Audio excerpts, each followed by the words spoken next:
अध्याय 3391 विपरीत कार्य करना। हान सेन उस व्यक्ति को पहचान नहीं पाया। वह साम्राज्यों के ब्रह्मांड से आया हुआ कोई इंसान लग रहा था। वह व्यक्ति भी हान सेन को नहीं जानता था। उसकी नजरें हान सेन की घड़ी पर टिकी थीं। उस आदमी ने अपना चाकू निकाला और तुरंत हान सेन पर वार करना शुरू कर दिया। हान सेन जवाबी हमला करना चाहता था, लेकिन उसने कुछ और सोचा। आखिरकार वह पीछे हट गया। उसने गुस्से का नाटक किया और चिल्लाया, मुझे आकाश घड़ी सबसे पहले मिली। तुम्हें क्या लगता है कि तुम मेरा सामान चुरा सकते हो? इस दुनिया में खजाना उन्हीं का है जो उसे थामने की ताकत रखते हैं। अगर आपको कोई चीज मिल गई है लेकिन आप उसे अपनाने के लिए कमजोर हैं, तो इसका मतलब है कि आप उस तरह के इंसान नहीं हैं जिसे वह मिलनी चाहिए। उस व्यक्ति ने बेशर्मी से घोषणा की। बेबाकी से बोलते हुए उसे जरा भी शर्म नहीं आई। उसने हान सेन की ओर बेतहाशा वार किया। चाकू की रोशनी मानो आकाशगंगाओं के 9 आसमान नीचे आ रहे थे, जिन्हें रोका नहीं जा सकता था। हान सेन चाकू से बचते हुए पीछे हटता रहा। वह बार बार पीछे हटता रहा और पागलों की तरह चिल्लाता रहा, तुम मेरी आकाश घड़ी चुरा रहे हो। तुम नरक में जाओ। वह व्यक्ति मूर्ख नहीं था। वह जानता था कि हान सेन जानबूझकर बाकी सभी कुलीनों को उस क्षेत्र की ओर आकर्षित करने की कोशिश कर रहा है। उसने तुरंत अपनी पूरी ताकत लगाकर जमीन पर चाकू की रोशनी फेंकी ताकि हान सेन को जल्द से जल्द मार सके। हान सेन कोई खास इंसान तो नहीं लग रहा था, लेकिन उसकी हरकतें बहुत अजीब थीं। वह खतरनाक चाकू की रोशनियों के बीच और उनके आसपास से गुजरने में कामयाब रहा। वह आदमी अपनी सारी चालें और पूरी ताकत लगा रहा था, लेकिन हान सेन को कोई नुकसान नहीं पहुंचा पा रहा था। लू शुआन यू हैरान रह गया। वह 7 राज्यों के राजाओं में से एक नहीं था और न ही वो वेई दाओ महल का छात्र था, लेकिन उसने अपनी ताकत से दुनिया को तोड़ने में कामयाबी हासिल की थी। उसने कई 100 सालों तक साम्राज्यों के ब्रह्मांड में चक्कर लगाया था। वह एक बार भी नहीं हारा था। वह उन दुनिया तोड़ने वाले जानवरों जैसा नहीं था जिन्होंने दुनिया को तोड़ने के लिए जीवन आत्माओं का इस्तेमाल किया था। उसने सोचा कि अपनी शक्ति का इस्तेमाल करके वह जीनो टैबलेट के शीर्ष स्थान का नेतृत्व हासिल कर लेगा। उसे नहीं लगा कि यह मुश्किल होगा। जब वह समय आकाश में टेलीपोर्ट हुआ तो उसने कई बार अपनी जान जोखिम में डाली थी, लेकिन उसे कभी भी वह आकाश घड़ी नहीं मिली जिसकी उसे जरूरत थी। उसे यह अंदाजा ही नहीं था कि सुई दबाने का मतलब आकाश घड़ी का पता लगाना है। वह काफी देर से ढूंढ रहा था, पर उसे अभी तक कुछ नहीं मिला था। टाइम स्काई के पास पत्थर की घड़ियां बहुत ज्यादा थीं। पता नहीं था कि उन सबको आजमाने में कितने साल या महीने लगेंगे। लू शुआन यू को लगा कि उसके मौके बहुत कम हैं। अचानक उसने एक और व्यक्ति को पत्थर की सुई को धकेलते हुए देखा। स्वाभाविक रूप से वह उन्हें मारकर उस व्यक्ति की तथाकथित आकाश घड़ी छीन लेना चाहता था। उसने देखा कि वह व्यक्ति, जो देखने में बहुत ताकतवर नहीं लग रहा था, उसके हर हमले से बच निकलने में कामयाब रहा। उसे इस बात पर बहुत आश्चर्य हुआ। दहाड़, आकाश घड़ी कहाँ है? इससे पहले कि लू शुआन यू उसे फिर से मारने की कोशिश करता, दोनों आदमियों ने दहाड़ सुनी। एक विशाल भालू, जो नीले और विशालकाय जानवर जैसा दिख रहा था, अपनी ओर आ रहा था। दूर कुछ और डरावनी चीजें उस क्षेत्र में आने के लिए जगह तोड़ रही थीं। जाहिर है वे हान सेन की चीखों की वजह से वहां आए थे। लू शुआन यू को लगा कि उसने जो बड़ा भालू देखा था वह बहुत डरावना था। उसे नहीं लगा कि वह उससे मुकाबला जीत पाएगा। उसने दांत पीसते हुए हान सेन की उपेक्षा करने का फैसला किया। वह उस पत्थर की सुई की ओर जा रहा था जिसे हान सेन ने अभी अभी धकेला था। वह आकाश घड़ी ले जाना चाहता था, इससे पहले कि बड़ा भालू वहां पहुंचकर सामान चुरा ले। बड़ा भालू थोड़ा धीमा था।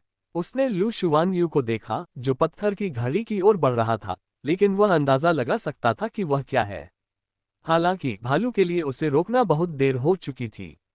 भालू ने फिर से दहाड़ लगाए और अपने पंजों से लू शुआन यू को झकझोर दिया।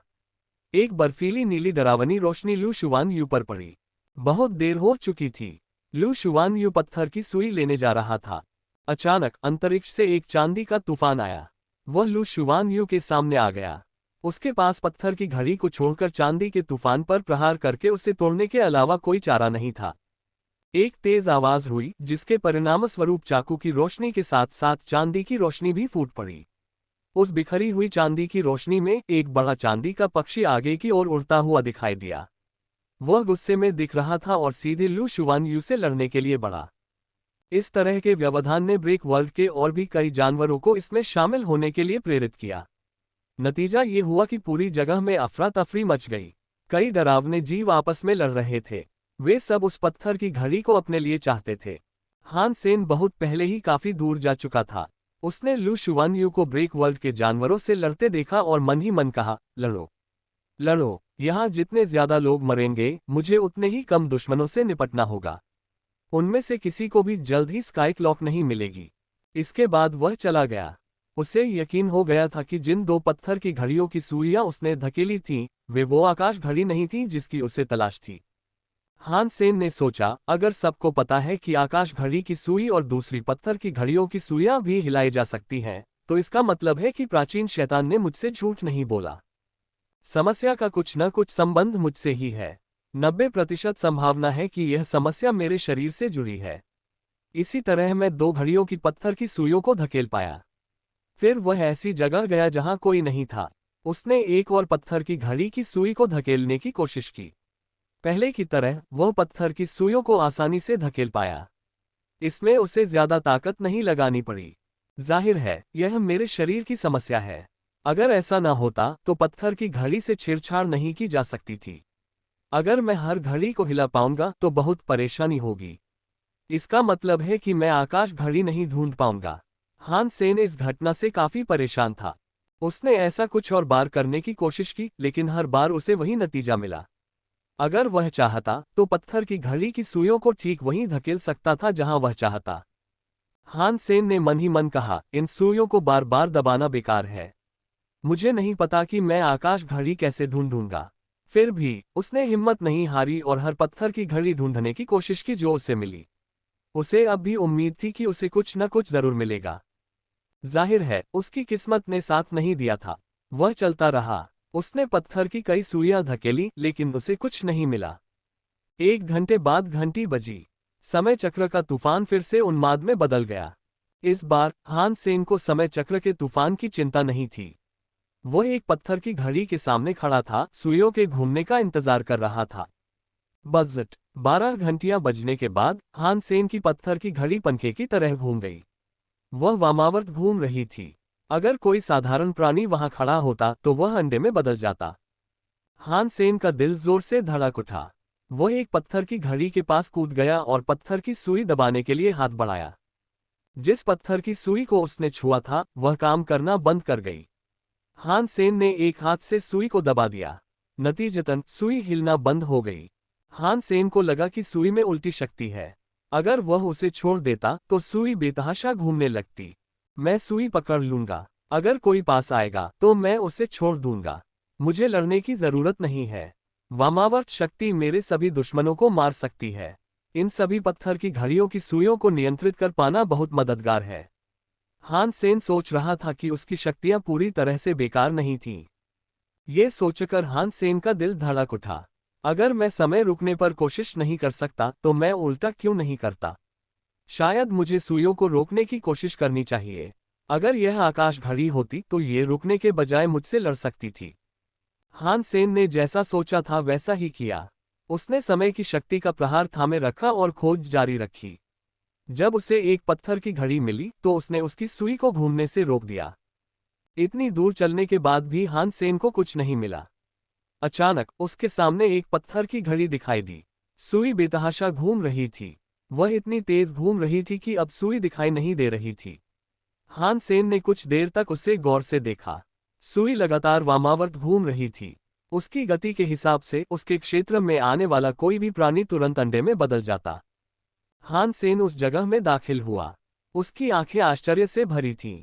उसके शरीर ने प्रतिक्रिया दी। उसके पत्थर जैसे शरीर को बाहर से शक्ति का एहसास हुआ। समय उसके बाहर पानी की लहर की तरह था।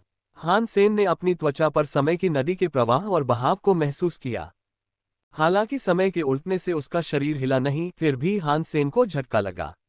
उसने उस अजीब सी घूमती सुई को देखा और सोचा, क्या इस घूमते हुए समय का उल्टना बहुत तेज है? क्या इसीलिए मेरे शरीर ने वाकई कोई प्रतिक्रिया दी है? क्या सिर्फ ये घड़ी ही अजीब है? उस प्रश्न का उत्तर खोजना हान सेन के लिए कठिन नहीं था। वह घूमती हुई सुई की ओर बढ़ा। जैसे ही वह आगे बढ़ा, हान सेन को किसी चीज ने चौंका दिया।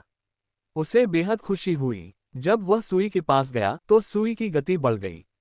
वह पहले से कहीं ज्यादा तेज चल रही थी। कुछ गड़बड़ है। इस पत्थर की घड़ी में कुछ गड़बड़ है। एक साधारण पत्थर की घड़ी में सुई की गति समय आकाश से जुड़ी होती है। इस गति को साधारण तरीकों से नहीं बदला जा सकता। अगर गति बदली गई तो पूरा समय आकाश प्रभावित होगा। पत्थर की घड़ियां भी बदल जाएंगी जब तक कि मेरी किस्मत सच में ना आ जाए। हान सेन की आंखें मानो आग की तरह जल रही थी जब वह सुई को घूर रहा था। उसने सारी हिचकिचाहट छोड़ दी और सुई के पास गया। हान सेन सुई के जितना करीब पहुंचता, पत्थर की घड़ी उतनी ही तेजी से घूमती। समय की नदी का प्रभाव और भी ज्यादा गहरा होता गया। उल्टी समय की शक्ति ने लगभग किसी ऐसी चीज को घुमा दिया जो वह देख सकता था। जब हान सेन सुई के पास गया तो ऐसा लगा जैसे वह तूफानी समुद्र में तैरती हुई नाव हो, मानो वह उसे किसी झरने पर चढ़ाने की कोशिश कर रहा हो। हर कदम पर उसके शरीर पर बेतहाशा दबाव पड़ रहा था। चूंकि उसका सुपर गॉड स्पिरिट मोड विकसित हो चुका था, ये पहली बार था जब हान सेन का शरीर किसी प्रकार का दबाव महसूस करने में सक्षम था। ये शरीर शक्ति को महसूस करने की क्षमता से इनकार नहीं करता। ऐसा सिर्फ इसलिए है क्योंकि अब तक सभी विरोधी शक्तियां इतनी कमजोर रही हैं कि मैं उन्हें महसूस नहीं कर पाया। हान सेन आगे बढ़ा। समय की शक्ति उस पर काफी दबाव डाल पा रही थी, लेकिन बस इतना ही। ये शक्ति हान सेन के शरीर को हिलाने के लिए काफी नहीं थी। सबसे अहम बात यह थी कि यह उस दायरे के आसपास भी नहीं पहुंची जहां उसका शरीर विलीन हो सकता था। हान सेन सुई के सामने चला गया। उसने अपना हाथ बढ़ाकर उस पत्थर की सुई को पकड़ लिया जो बेतहाशा घूम रही थी। जैसे ही उसके हाथ ने सुई रोकी, सुई में एक तेज उछाल आया जिससे वह और भी तेजी से घूमने लगी। हान सेन का शरीर भी उसके साथ आधा चक्कर घूमने लगा। आखिरकार हान सेन ने सुई की गति रोक दी। वह हिली, लेकिन अब घूम नहीं सकती थी। बज़ट! पत्थर की सुई किसी भी आम सुई जैसी नहीं थी। हान सेन ने उसे रोका नहीं, बल्कि वह शक्ति से फट पड़ी। हान सेन की शक्ति अनियंत्रित रूप से दूर धकेल दी गई। उसके पैर पत्थर की जमीन पर पड़े जिससे उसमें एक गहरी खाई बन गई। हान सेन के शरीर ने शक्ति का प्रयोग किया। उसके हाथों ने बेपरवाह सुई के पत्थर के किनारे को धकेला। पत्थर की सुई का बल स्थिर हो गया। सुई लगातार कांप रही थी, मानो अब भी लड़ने की कोशिश कर रही हो। जब हान सेन ने सुई को पकड़कर दबाने की कोशिश की तो सुई कितनी भी हिलने की कोशिश करे, वह कुछ नहीं कर पाया। कच्चा! अचानक हान सेन को एक चटकने की आवाज सुनाई दी। पत्थर की सुई चटक गई। तितली जैसी दरार पड़ गई। वह इतनी तेजी से घूमी कि लग रहा था कि वह बहुत तेज है। ऐसा लग रहा था मानो सुई टूट जाएगी। देखते ही देखते 90 फुट लंबी पत्थर की सुई की पूरी संरचना में दरारें पड़ गईं। सुई पर तब तक और जोर लगाया जाता रहा जब तक कि वह टुकड़े टुकड़े होकर बिखर नहीं गई। टूटे हुए पत्थर के बीच से एक क्रिस्टल जैसी रोशनी निकल रही थी, मानो तलवार की रोशनी हान सेन की ओर वार कर रही हो। हान सेन ने क्रिस्टल लाइट की ओर हाथ बढ़ाया और उसे रोक दिया। उसके शरीर ने क्रिस्टल लाइट को पीछे धकेल दिया। उसके पैरों ने जमीन में दो गहरी खाइयां बना दी। वह उसकी ताकत को रोक नहीं पाया, इसलिए उसने जमीन पर एक घेरा बना दिया। हान सेन अब देख पा रहा था कि यह तलवार की बत्ती नहीं थी। ये क्रिस्टल से बनी एक सुई थी। ये काफी सुंदर लग रही थी और इसका क्रिस्टल आकार चमक रहा था। ये बेहतरीन और बेहद खूबसूरत सामग्री से बना एक असाधारण भाला लग रहा था।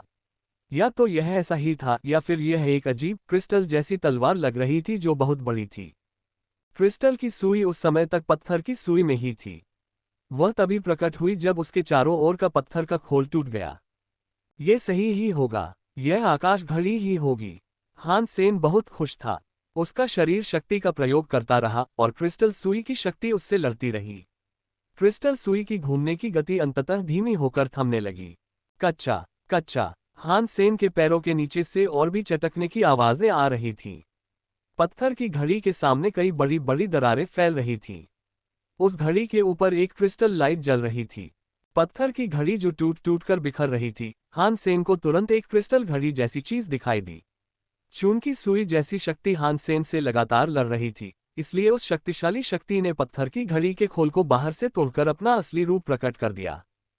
पत्थर की घड़ी जल्दी ही टूट गई। इससे एक बड़ी क्रिस्टल घड़ी का पता चला। हान सेन क्रिस्टल घड़ी के ऊपर खड़ा था, सुई पकड़े हुए। सुई हिलती रही लेकिन हिल नहीं पा रही थी। कुछ समय पहले ही हान सेन ने एक बड़ी लड़ाई छेड़ दी थी। अब उस लोक के ज्यादातर जीव वहां खींचे चले आ रहे थे। उसे शक था कि आकाश घड़ी की खोज से एक बड़ी लड़ाई शुरू हो जाएगी और जीव उसकी ओर खींचे चले आएंगे। उन्हें कहीं और व्यस्त रखकर उसका मतलब था कि वह फिलहाल आज़ाद था। मैं आकाश घड़ी पर कैसे कब्जा करूं? हान सेन ने सुई पकड़ी और आकाश घड़ी से लड़ने लगा। हालांकि वह उसे काबू में रख सकता था, आकाश घड़ी का उसके आगे झुकने और उसकी आज्ञा मानने का कोई इरादा नहीं था।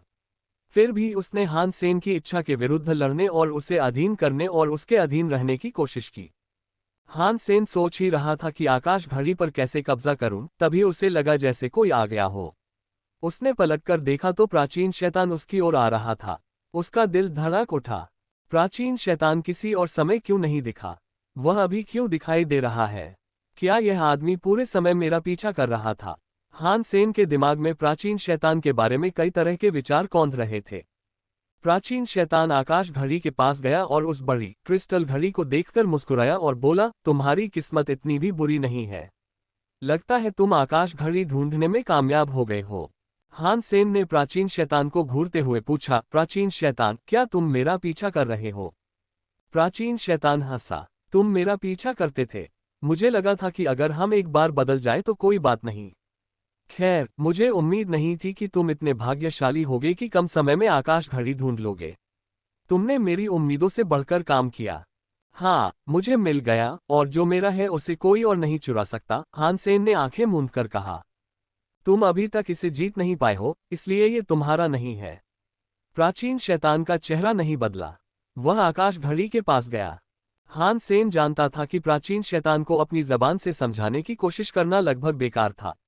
उसने प्राचीन शैतान की तरफ देखा और पाया कि उसके हाथ में कुछ ऐसा था जो उसने पहले कभी नहीं देखा था। डेस्टिनी टैबलेट में कैस की बची हुई आत्मा ने प्राचीन शैतान को एक वस्तु भेंट की। उसने बड़ी पाथ गॉड और बिग स्काई डायमंड के लिए भी ऐसा ही किया। अब प्राचीन शैतान के हाथ में एक उपहार था। यह एक शाही जैड मुहर थी।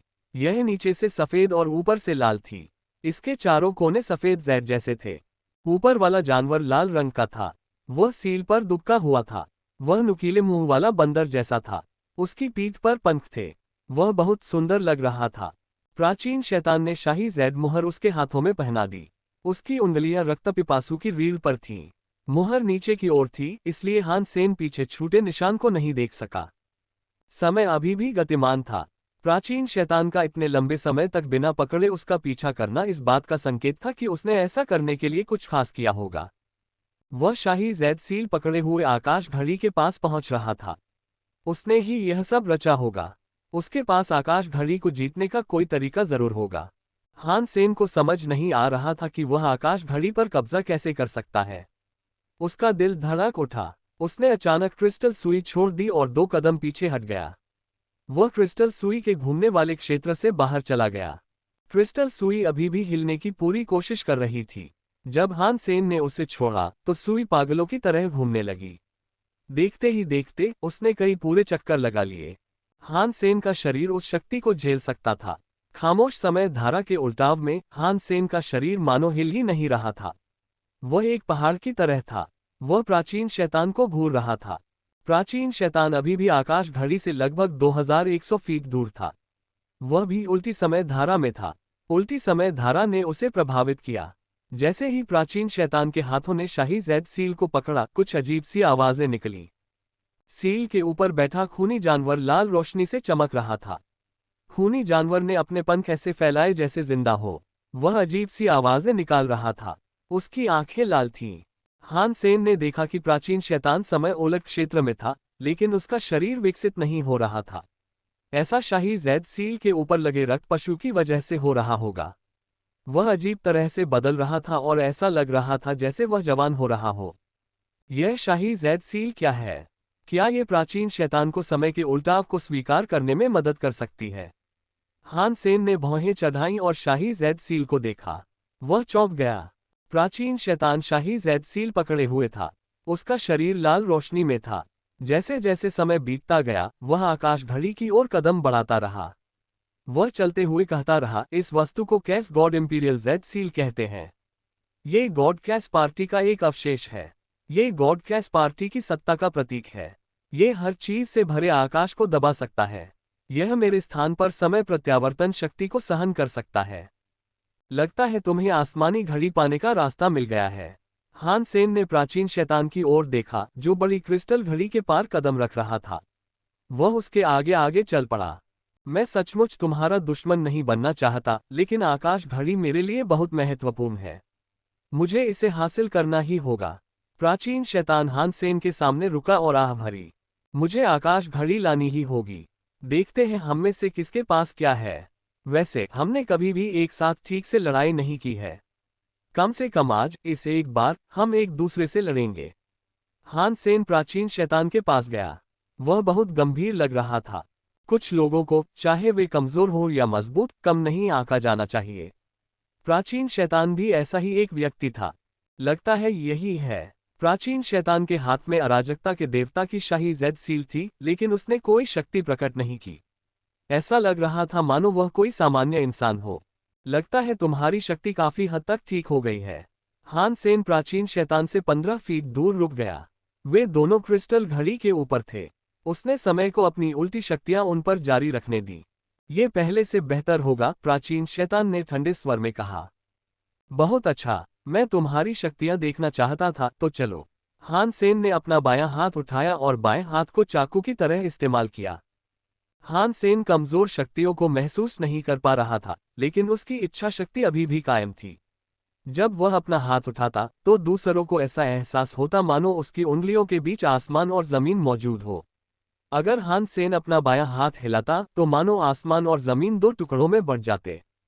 प्राचीन शैतान हिला नहीं। उसने अपनी मुट्ठी ऊपर उठाई। उसकी मुट्ठी साधारण लग रही थी, लेकिन पहाड़ जैसी भी लग रही थी। वह बहुत स्थिर और अविनाशी लग रही थी। हान सेन पीछे नहीं हटा, बल्कि वह आगे बढ़ा। उसने अपने हाथ को चाकू की तरह इस्तेमाल किया। उसने प्राचीन शैतान की ओर वार किया। उसने प्राचीन शैतान की मुट्ठी की तरफ देखा तक नहीं। उसने अपनी जान की बाजी लगा दी। वह देखना चाहता था कि इस दांव में कौन जीतेगा। अगर ये आम लोगों के बीच होता तो लड़ाई शुरू हो चुकी होती। हान सेन को जिंदा रहने के लिए अपनी जान बचाने के लिए लड़ना पड़ता। अगर वह नहीं लड़ता तो उसे पीछे हटना पड़ता। फिर वह अपनी शक्ति खो देता और निष्क्रिय अवस्था में चला जाता। प्राचीन शैतान पीछे नहीं हटा। उसने हान सेन से भी लड़ाई नहीं की। पहाड़ जैसी दिखने वाली मुट्ठी बदल गई। वह अचानक एक पहाड़ बन गया जिसके चारों ओर ढेर सारा पानी बह रहा था। वह बेहद मजबूत यांग से बेहद कोमल यिन में बदल गया। फिर भी यह अभी भी बहुत स्वाभाविक लग रहा था। ऐसा लग रहा था जैसे मुख का ऐसा ही होना चाहिए था। जैसे पानी काटने के लिए चाकू निकालने पर पानी और ज्यादा बहने लगा। हान सेन ने नीचे वार किया। प्राचीन शैतान का शरीर मानो पानी की धारा की तरह चमक रहा था। उसकी मुट्ठी पानी की तरह थी जो चुपचाप हान सेन की छाती पर घूंसे मार रही थी। हान सेन का शरीर नीचे और आगे की ओर कटा। ऐसा लग रहा था मानो वह उस घूंसे से बच नहीं सकता, लेकिन उसका शरीर मुड़ गया।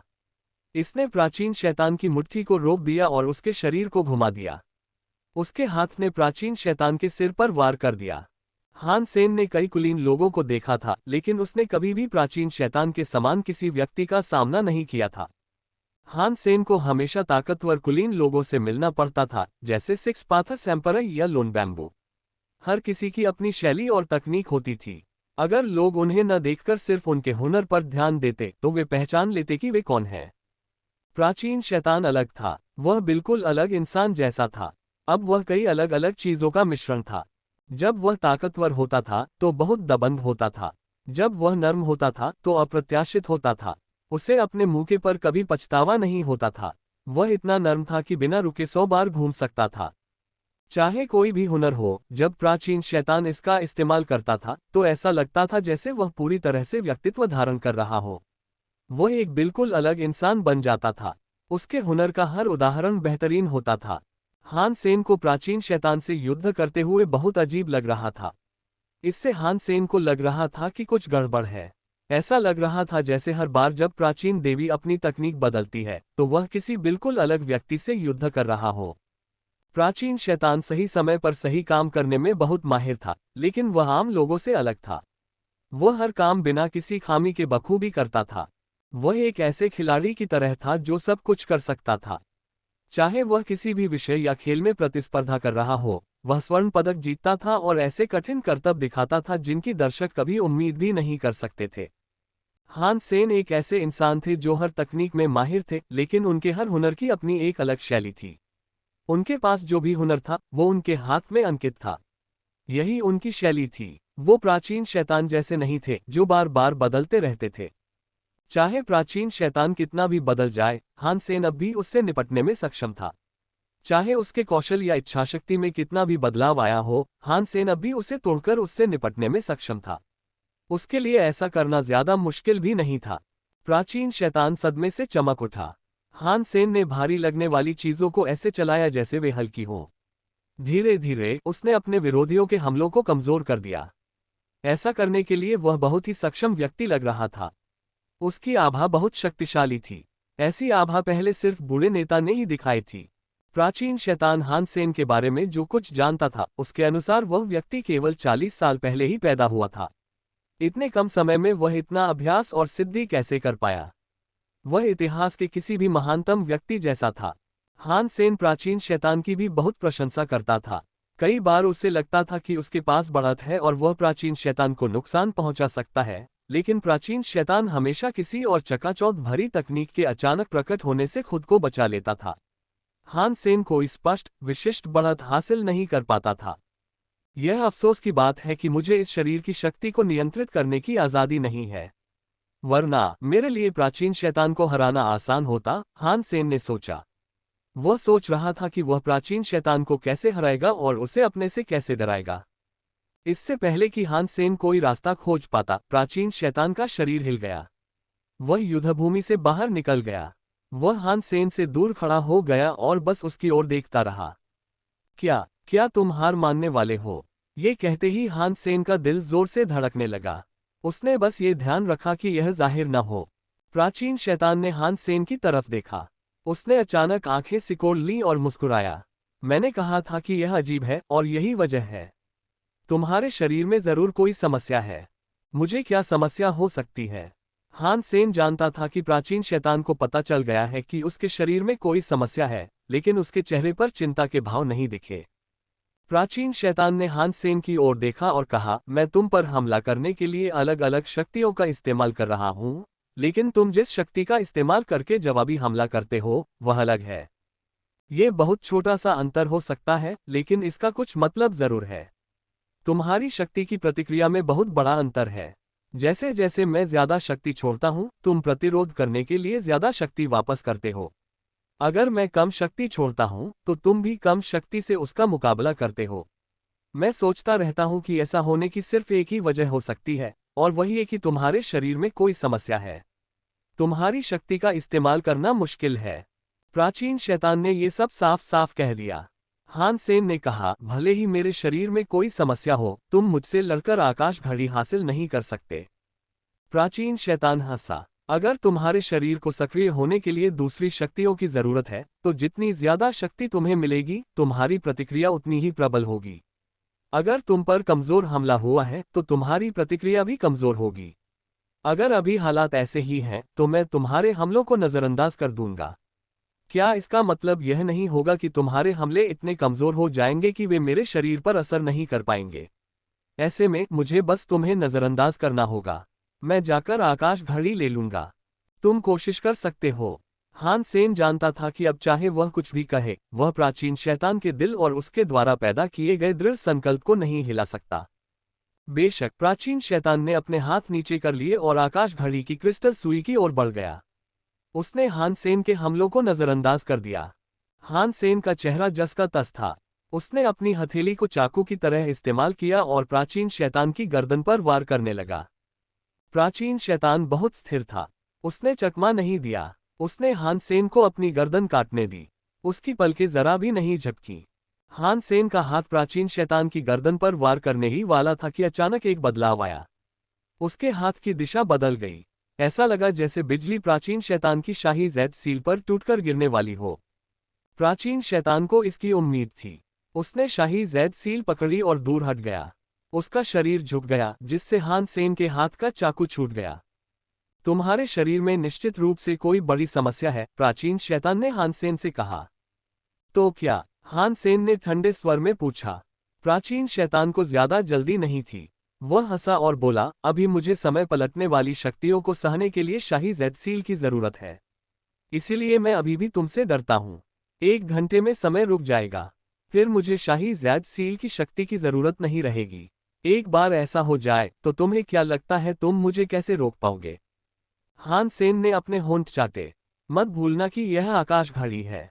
यह कोई साधारण पत्थर की घड़ी नहीं है। 1 घंटे बाद हो सकता है कि यह रुके भी नहीं। ये रुक जाएगा। प्राचीन शैतान इस बारे में बहुत आश्वस्त लग रहा था। मैं सचमुच देखना चाहता हूं कि क्या ये रुकेगा, लेकिन मुझे डर है कि जब तक सारी पत्थर की घड़ियां रुक जाएंगी, तब तक दूसरे कुलीन लोग वहां से गुजर रहे होंगे, हान सेन ने कहा। जब ऐसा होगा तो आप आकाश घड़ी नहीं ले जा पाएंगे। प्राचीन शैतान ने शांति से कहा, इस क्षेत्र में इतने कम समय में कोई नहीं आएगा। तुमने दूसरी जगह वह बड़ी लड़ाई शुरू कर दी। तुम्हारे ऐसा करने के बाद मैंने कुछ और किया। मैंने और भी कुलीन लोगों को उस लड़ाई में भाग लेने के लिए आकर्षित किया। समय आकाश में फंसे लगभग 80% से 90% जीव संभवतः उस बड़ी लड़ाई के लिए आकर्षित हुए थे। इतने कम समय में कोई और यहां नहीं आएगा। मैं इंतजार कर सकता हूं। अगर तुम सच में इतने आश्वस्त हो तो तुम बस बैठ जाओ और इंतजार करो। हान सेन क्रिस्टल घड़ी पर बैठ गया। प्राचीन शैतान पास नहीं आया। वह दूर से ही इंतजार करता रहा। समय बीतता गया। 1 घंटा ज्यादा नहीं था। हान सेन ने आकाश घड़ी से लड़ने के अलावा सड़क पर भी बहुत समय बर्बाद किया था। उसने प्राचीन शैतान से लड़ने में भी कुछ समय बिताया था। उसे पता था कि उसके पास समय की कमी है। कुछ ही देर बाद घंटा बीत गया। आसपास की पत्थर की घड़ियां घूमना बंद हो गईं। ऐसा होते ही आकाश घड़ी भी धीमी पड़ने लगी। बाकी घड़ियों की तरह उसकी भी गति रुक गई। ये सचमुच रुक गया। हान सेन चौंक गया। उसने सोचा था कि आकाश घड़ी नहीं रुकेगी और उसे अब भी याद रखेगी। प्राचीन शैतान ने अराजकता के देवता की शाही जेड सील को हटा दिया और आकाश घड़ी की सुई के पास गया। उसने कहा, आकाश घड़ी समय आकाश की आत्मा है। इसे समय आकाश द्वारा स्थापित नियमों का पालन करना होगा। जब हान सेन ने प्राचीन शैतान की बात सुनी तो उसे उसकी बात सही लगी। उसे अब भी लगा कि कुछ गड़बड़ है। उसके दिमाग में विचारों का घुमड़ना जारी था, तभी वह उछल पड़ा। वह क्रिस्टल सुई के ठीक पास जा पहुंचा। हमारा और समय बर्बाद करना बंद करो। अगर तुम्हारी ताकत उस बूढ़े नेता से भी ज्यादा होती तो भी आकाश घड़ी तुम्हारी बात सुनने को तैयार नहीं होती। और तुम्हारे शरीर में भी कोई समस्या है। तुम तो बिल्कुल खराब माल हो यार। प्राचीन शैतान ने सोचा कि हान सेन आकाश घड़ी लेकर उसके पैरों तले जमीन खिसकाने की कोशिश करेगा, इसलिए उसने बेरुखी से वही कहा जो उसने किया। मैं इससे लेने की योजना नहीं बना रहा था। हान सेन ने अपना हाथ क्रिस्टल सुई पर रखा और उस पर मुस्कुराया। ऐसे में क्या तुम मुझे बता सकते हो कि तुम क्या करने की कोशिश कर रहे हो? प्राचीन शैतान का चेहरा बदल गया। उसे लगा कि कुछ गड़बड़ जरूर है, इसलिए उसने जल्दी से आगे बढ़कर स्पष्टीकरण देने की कोशिश की। वह क्रिस्टल सुई के पास भी जाना चाहता था। जाहिर है, मैं चाहता हूं कि यह फिर से घूमे। हान सेन ने क्रिस्टल सुई को धक्का दिया। एक तेज शक्ति ने क्रिस्टल सुई को धक्का दिया। एक विशाल पवनचक्की की तरह ये वामावर्त घूम गई। ये कैसे संभव है? प्राचीन शैतान का चेहरा बदल गया। उसे अपनी आंखों पर विश्वास नहीं हो रहा था। खामोश आकाश घड़ी को धकेलना एक असाधारण प्रयास था, लेकिन हान सेन ने उसे ऐसे घुमाया जैसे वह किसी हवाई जहाज का प्रोपेलर घुमा रहा हो। बहुत कम लोग ऐसा कर पाते हैं। अब लुप्त हो चुकी काल उलटने वाली शक्तियां वापस आ गईं। इसने तुरंत प्राचीन शैतान को परास्त करने के लिए एक शक्तिशाली झोंका उड़ाया, जिससे उस आदमी को अपनी रक्षा के लिए अराजकता देवता की शाही जेड सील का इस्तेमाल करना पड़ा। दोनों अपनी अपनी अवस्था में लौट आए। अगर प्राचीन शैतान उस पर हमला न करता तो हान सेन उसका कुछ नहीं कर सकता था। प्राचीन शैतान ने भौहें चढ़ाई और कहा, हान सेन, अगर तुम और मैं ऐसा करते रहे तो हम दूसरों का ध्यान अपनी ओर खींच लेंगे। बस कुछ ही समय की बात है कि दूसरे लोग भी हमारी ओर आएंगे। जब ऐसा होगा तो हम दोनों के लिए बुरा होगा। मुझे इससे कोई दिक्कत नहीं है, हान सेन ने मुस्कुराते हुए कहा। दूसरों के साथ व्यवहार करना तुम्हारे मुकाबले ज्यादा आसान है। प्राचीन शैतान ने सिर हिलाते हुए एक व्यंग्यात्मक मुस्कान बिखेरी। तुम्हें ऐसा कहने की कोई जरूरत नहीं है। अगर तुम यहाँ हर दुश्मन को हरा भी दो तो भी तुम आकाश घड़ी नहीं ले पाओगे। तुम्हारा उससे चिपके रहना व्यर्थ है। मेरे पास एक तरीका है जिससे ये गतिरोध सुलझ सकता है और हम दोनों को ही फायदा होगा। मुझे और बताओ, फिर देखेंगे। हान सेन असल में दूसरे कुलीनों का ध्यान आकर्षित नहीं करना चाहता था। वह अभी तक अपने नए शरीर को समझ नहीं पाया था। वह अपनी शक्ति पर नियंत्रण नहीं रख पा रहा था। प्राचीन शैतान ने हान सेन की ओर देखा और पूछा, क्या आप चाहते हैं कि आकाश घड़ी समय आकाश का नेता बन जाए? हाँ, हान सेन ने सिर हिलाया। यह अच्छी बात है। मेरे पास पहले से ही एक नेता का पद है। मुझे टाइम स्काई का नेता बनने की जरूरत नहीं है। मैं आपको स्काई क्लॉक दिलाने में मदद कर सकता हूं ताकि आप टाइम स्काई के नेता बन सकें। इस मेहरबानी के बदले में आपको एक एहसान के तौर पर मेरी मदद करने के लिए स्काई क्लॉक अपने साथ लाना होगा। वह कौन सा उपकार होगा? हान सेन ने पूछा। मैं अभी तुम्हें नहीं बता सकता कि क्या है, लेकिन समय आने पर तुम्हें पता चल जाएगा, प्राचीन शैतान ने कहा। उसके शब्दों में रहस्य छिपा था।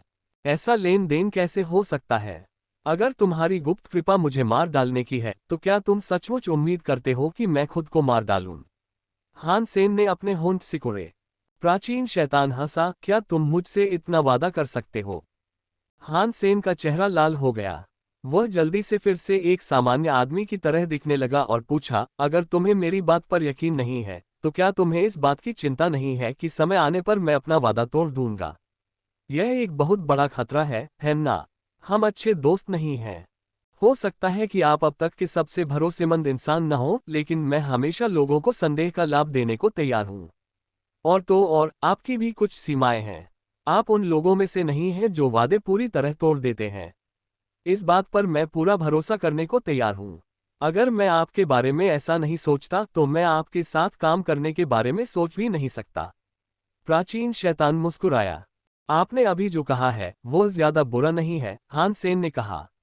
मुझे लगता है कि हम कुछ समय तक साथ काम कर सकते हैं, लेकिन इस मामले में मैं ही पहल करूंगा। अगर आप कहेंगे कि मैं अपने वादे पूरे नहीं करूंगा तो हो सकता है कि मैं आपकी मदद न करूं। अगर आप जो मांगेंगे वह मेरे सिद्धांतों के खिलाफ होगी तो ये सौदा रद्द हो जाएगा।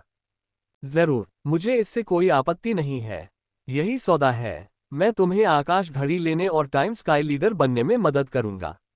बदले में तुम इस काम में मेरी मदद करो। उसके बाद प्राचीन शैतान क्रिस्टल सुई के पास गया। रुको, तुम अभी भी वहीं खड़े हो। बताओ मुझे क्या करना है? हान सेन ने प्राचीन शैतान को कम आंकने की हिम्मत नहीं की। प्राचीन शैतान अपनी जगह पर रुक गया और मुस्कुराया। तुम बहुत ज्यादा सावधानी बरत रहे हो। अगर तुम आकाश घड़ी लेना चाहते हो तो यह वास्तव में इतना मुश्किल नहीं है। मुख्य बात यह है कि तुम्हें सही तरीका अपनाना होगा। कौन सी विधि? हान सेन ने पूछा। पहले तुम सुई को रोको, फिर मैं जो कहूं उसका पालन करो। प्राचीन शैतान ने ज्यादा कुछ नहीं बताया। हान सेन ने सिर हिलाया। उसने हाथ बढ़ाकर आकाश घड़ी की क्रिस्टल सुई को रोक दिया। उसे रुकवा दिया और प्राचीन शैतान से पूछा, अब मैं क्या करूं? प्राचीन शैतान ने अपना सिर उठाया और टाइम स्काई की पत्थर की घड़ी की ओर देखा। थोड़ी देर बाद उसने हान सेन से कहा, सुई को 12 बजे की स्थिति में ले आओ। हान सेन ने जरा भी हिचकिचाहट नहीं दिखाई। उसके हाथ क्रिस्टल की सुई को धकेलने लगे। उसने उसे 12 बजे की स्थिति में पहुंचा दिया। प्राचीन शैतान ने कुछ देर तक उसे देखा और फिर कहा, अब इसे 9 बजे तक बढ़ा दो। हान सेन ने क्रिस्टल की सुई उस जगह रखी जहां प्राचीन शैतान था। उसने ऐसा लगभग 7-8 बार किया। इस दौरान प्राचीन शैतान वहीं खड़ा रहा और हान सेन को पता न चलने वाली किसी अनजान चीज का हिसाब लगाता रहा। क्या ये सचमुच काम करता है? हान सेन ने सोचा कि क्या ये सचमुच काम करता है या नहीं। समय आने पर तुम्हें पता चल जाएगा कि यह काम करता है या नहीं। प्राचीन शैतान ने कुछ नहीं बताया। उसने हान सेन से क्रिस्टल सुई फिर से हिलाने को कहा। 12वीं बार जब हान सेन ने क्रिस्टल की सुई को प्राचीन शैतान की इच्छा के अनुसार वहां धकेला तो एक अजीब सी आवाज आई। ये बिल्कुल किसी ताले के खुलने जैसी आवाज थी। क्रिस्टल घड़ी धीरे धीरे चलने लगी। घड़ी के अंदर दांते के पहिए घूम रहे थे। क्रिस्टल की सुई अपनी इच्छा से घूमने लगी। क्रिस्टल प्लेट खुलने लगी। 2 और क्रिस्टल सुइयां दिखाई दी। इसने उस घड़ी का आकार ले लिया जिससे हान सेन ज्यादा परिचित था। ये 3 सुइयों वाली घड़ी बन गई। जब 3 सुइयां हिली तो क्रिस्टल घड़ी की मशीन और कॉगव्हील घूमने लगे। घड़ी में बड़े बदलाव आए। विशाल घड़ी छोटी लगने लगी, लेकिन ये बस एक पल के लिए था। विशाल घड़ी एक छोटी अलार्म घड़ी में बदल गई जो बार बार एक अजीब सी रोशनी छोड़ती रही जो हान सेन के हाथ में आकर रुकी। जब क्रिस्टल घड़ी का निचला हिस्सा हान सेन के हाथ से छू गया तो मानो उस पर कोई मोहर लग गई हो। उसने उस पर ऐसा जादू किया मानो टाइम स्काई लीडर का खिताब लिख दिया हो। समय आकाश की सभी घंटियां एक साथ बजने लगीं। सभी पत्थर की घड़ियों से घंटियों की आवाजें आ रही थीं। वे बहुत तेज थीं। 33 आकाशों में ऐसा लग रहा था जैसे पत्थर की घड़ियां किसी नए नेता के आगमन का जश्न मना रही हों। जीनो टैबलेट पर सिर्फ 2 और खाली लीडर सीटें थीं। अब एक पर रोशनी पड़ रही थी। 29वें आकाश के नेता हान सेन। राज्यों के ब्रह्मांड और जीनो ब्रह्मांड दोनों को झटका लगा। पहले हान सेन ने एक ऐसे आकाश का नेतृत्व करने का दावा किया था जिसे अंततः हटा दिया गया और उसकी जगह एक और आकाश ने ले ली। अब वह टाइम स्काई लीडर बन चुका था। 33 स्काइज में वह 2 बार लीडर बनने वाला एकमात्र व्यक्ति था। मुझे पता था कि हान सेन एक नेता बनेगा। किन बाई बहुत खुश था। किन साम्राज्य के ज्यादातर राजघराने इस घटनाक्रम से उतने खुश नहीं थे जितने कि वह। हान सेन का नाम बहुत चौंकाने वाला था। यह एक कलंकित नाम था और वे इससे बहुत घृणा करते थे। वह व्यक्ति था जिसकी वे सभी मृत्यु की कामना करते थे। कुछ समय के लिए उन्हें लगा कि शायद वह मर गया होगा। उसके नाम की वापसी से वे असुरक्षित महसूस कर रहे थे। दूसरी ओर जीनो ब्रह्मांड में अधिकांश लोग खुश थे। मैं कहता हूं, मिस्टर डॉलर में हमेशा से ही एक नेता बनने के गुण मौजूद थे। शायद मिस्टर डॉलर को बर्निंग रेड स्काई का नेता बनने का कभी शौक नहीं था, इसलिए उन्होंने इसे छोड़ दिया।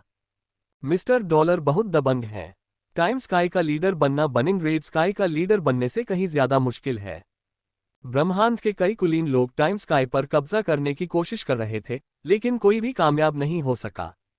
फिर भी मिस्टर डॉलर ने उसे आसानी से हथिया लिया। हान सेन के पास ये सोचने का समय ही नहीं था कि दूसरे लोग उसे किस नजर से देखेंगे। जीनो टैबलेट से प्रकाश की एक किरण निकली। वह आकाश से होते हुए हान सेन पर चमकी। वह उसे जीनो टैबलेट के पास ले गई। हान सेन के लिए यह दृश्य कोई नई बात नहीं थी। पिछली बार जब यह हुआ था सोल्जर वेपन स्काई में, तो उसने एक बार ऐसा अनुभव किया था। इस बार वह तलवार नहीं बल्कि सैनिक आत्मा का मिश्रण था। पिछली बार जब ऐसा हुआ था तो वह बीच में ही गिर गया था। यह पहली बार था जब वह टाइम स्काई लीडर बना था और उसके उत्थान में किसी भी चीज ने बाधा नहीं डाली। वह बस जीनो टैबलेट तक पहुंचने के लिए ऊपर उड़ गया। मैं यहीं तुम्हारा इंतजार करूंगा, प्राचीन शैतान ने हान सेन को उड़ते हुए देखते हुए कहा। हान सेन ने सिर हिलाया। वह जीनो टैबलेट में खोया हुआ था, इसलिए उसने कुछ नहीं कहा। हर नेता ने ऐसा अनुभव किया था। प्रकाश की परछाई चमक उठी। हान सेन की दृष्टि एकदम साफ हो गई। आखिरकार उसे एहसास हुआ कि वह 33वें आसमान में जीनो टैबलेट के सामने खड़ा है। जैसे ही उसने उसे देखा, उसने पाया कि जीनो टैबलेट ज्यादा अलग नहीं था। उस पर 30 नेताओं के नाम थे। निंग यू के अलावा उस आकाश का कोई नेता नहीं था। 33वें आकाश का भी कोई नेता नहीं था। हम फिर मिलेंगे। हान सेन के दिमाग में एक पुरानी आवाज गूंजी। क्या तुम्हें मैं याद हूं? हान सेन ने हैरानी से जीनो टैबलेट की तरफ देखा। तुम्हारे जीन पहले से ही मेरे जीन बेस में हैं। बेशक मुझे तुम्हारी याद है। जीनो टैबलेट ने आगे कहा, तुमने मुझे भी मेरे मूल में वापस ला दिया। तुम्हारे जीन के बिना भी मैं तुम्हारे किए को नहीं भूलूंगा। हान सेन हैरान रह गया। अब जब वह अपने मूल में वापस आ गया था तो ऐसा लग रहा था जैसे जीनो टैबलेट की बुद्धि पहले से ज्यादा बढ़ गई हो। तुम मुझे यहाँ क्यों लाए हो? एक जमाने में हान सेन जलते हुए लाल आकाश का नेता था। ऐसा इसलिए था क्योंकि उसने किसी और की सीट चुरा ली थी। पिछली बार उसे जीनो टैबलेट तक नहीं ले जाया गया था, बल्कि दुश्मन सेनाओं ने उसे भगा दिया था। उसे अब उस रास्ते पर जाने का मौका नहीं मिला था। उसे सच में पता ही नहीं था कि आकाश के नेताओं को क्या करना चाहिए। मुझे आपको यह नहीं बताना चाहिए कि कौन सिर्फ एक उम्मीदवार है। चूंकि आपने मुझे मेरे मूल स्थान पर लौटने में मदद की है, इसलिए मुझे लगता है कि मैं आपको बताने को तैयार हूं। 33 स्काइज के नेताओं की स्थापना के लिए प्रतियोगिता मूलतः मेरे लिए एक मेजबान खोजने की एक चयन प्रक्रिया है। जब कोई नेता आता है तो उसे यहाँ लाया जाता है ताकि उसके जीन की जांच की जा सके और ये देखा जा सके कि वह मेरी आवश्यकताओं पर खरा उतरता है या नहीं। जीनो टैबलेट कुछ देर रुकी और बोली, लेकिन तुम्हें कोशिश करने की जरूरत नहीं है। मैंने पहले भी तुम्हारा परीक्षण किया है। तुम्हारी जरूरतें भी मेरे इच्छित स्तर तक नहीं पहुंच पाईं। अगर मैं सक्षम नहीं भी हूं तो क्या तुम्हें इतना नर्म रुख अपनाना चाहिए? तुम्हें मेरी भावनाओं को ठेस पहुंचाने की इतनी भी जरूरत नहीं है। हान सेन उदास लग रहा था। व्यंजना का क्या अर्थ है? जीनो टैबलेट ने पूछा। कोई बात नहीं, बस यूं कहो कि मैंने कुछ नहीं कहा। हान सेन ने घबराकर पूछा, क्या तुम्हें कोई ऐसा गुरु मिल गया जिससे तुम खुश हो? मेजबान मालिक नहीं होता, जीनो टैबलेट ने गंभीरता से कहा। अब तक कोई भी नेता मेरी अपेक्षाओं तक नहीं पहुंच पाया है। 17वें आसमान का नेता भी नहीं। हान सेन को याद आया कि किन शियू 17वें आसमान का नेता था। उसे यहां आकर परीक्षा देनी चाहिए थी। 17वें आसमान का नेता करीब है, लेकिन उसमें कुछ कमी है, जीनो टैबलेट ने ठंडे स्वर में कहा। वह अभी भी उस मुकाम तक नहीं पहुंचा है जिसकी मुझे तलाश है। मैं उसे नहीं चुनूंगा। तुम्हारे मानक बहुत ऊंचे हैं, हान सेन ने कहा। फिर उसने सोचा, लगता है किन शियू को रिबूट क्लास बनने के लिए अपने शरीर का इस्तेमाल करना होगा और फिर जीनो प्रोटोटाइप कवच का इस्तेमाल करना होगा। उसके बाद ही वह जीनो टैबलेट को नियंत्रित कर पाएगा। अगर यह काम नहीं करता तो इसका मतलब है कि यह अभी तक नहीं हुआ है। इस बारे में सोचने के बाद हान सेन ने पूछा, अगर आपको कभी कोई मेजबान नहीं मिला तो आप क्या करने की योजना बना रहे हैं? क्या आप 33 काइस को बंद करके अपना कारोबार बंद कर देंगे? अगर कोई अच्छा मेजबान नहीं मिला तो हमें एक जीनो टैबलेट लड़ाई की जरूरत होगी ताकि एक ऐसा नेता मिल सके जो अस्थायी रूप से मेरा मेजबान बन सके। बस यही करना होगा। जीनो टैबलेट इंसान की तरह बोला। हान सेन ने व्यंग्यात्मक मुस्कान बिखेरी। मुझे नहीं पता था कि जीनो टैबलेट की लड़ाई इसीलिए होती है। क्या तुम बस छोटे आदमियों के झुंड में से सबसे बड़े आदमी को चुनने की कोशिश नहीं कर रहे हो? तुम्हें क्या लगता है ये क्या है? अगर कोई दुर्घटना न हुई तो 17वें आसमान से आया वो इंसान मेरा मेजबान बन जाएगा। जीनो टैबलेट के शब्द साफ थे। शायद नहीं। मैं एक ऐसे व्यक्ति को जानता हूं जिसके जीन 17वें आसमान के मानव नेता से भी बेहतर हैं। ये कहने के बाद हान सेन ने सोचा, काश बाओ एर यहां आकर परीक्षण कर पाती।